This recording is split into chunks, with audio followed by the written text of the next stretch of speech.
I've asked Greg this question privately, and Fred asked the question just previously.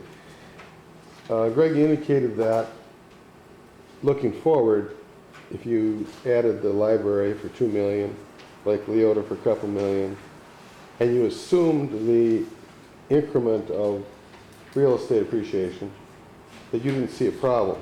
The question I have is, if you put those in within 2 years, and we had flat valuation or decline of assessment in certain areas of the city, we would be using $4 million of $6 million capacity of our general obligation bonds. So you haven't stated what your limit, where your recommendation is, but all you said the last time of planning was that you, just because you have the debt capacity, you wouldn't recommend borrowing all your capacity. Right. And you also said, I believe, that we get more capacity when we get the TIF district, these projects completed, but that would go on to the taxpayers, not the, we could get more debt capacity. But you don't see any problem of debt capacity if we had citizens had the anticipation of a library and the lake together within 2 years? This would not, wouldn't this present Fred's question about not really having the capacity to do that easily?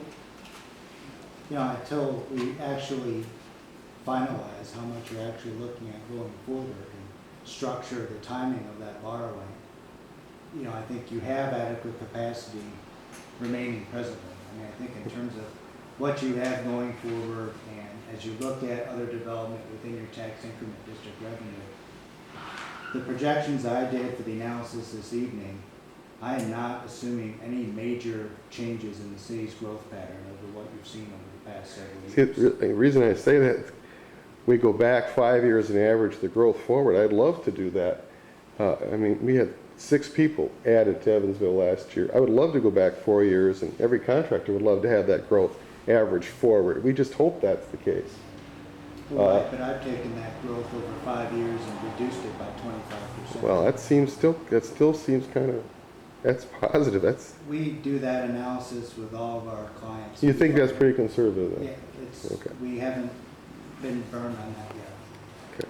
Well, you don't even have the biodiesel plant in there, nor the potential soybean crushing. Well, that would give us more capacity to get the debt, but the taxpayers, not the, Right. would be paying those indebtedness. So, but I just want to make sure that people don't have these things penciled in really quickly unless we have some growth to go along with it. That's all. No, but I think you're talking about two different things. The capacity going forward, not taking into account things such as major one-time or unique developments that are going to come on board, such as the biodiesel facility or even the hotel for that matter.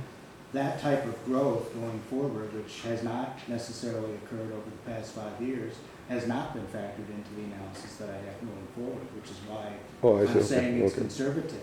Okay. When that does happen, that will increase the total value of the community. Whether it's in a tax increment district or not, as far as capacity, is not relevant. Okay. It's the entire development within the community as a whole. So if that development occurs at the level that you're seeing, that is going to give you, over the next 1 to 2 years,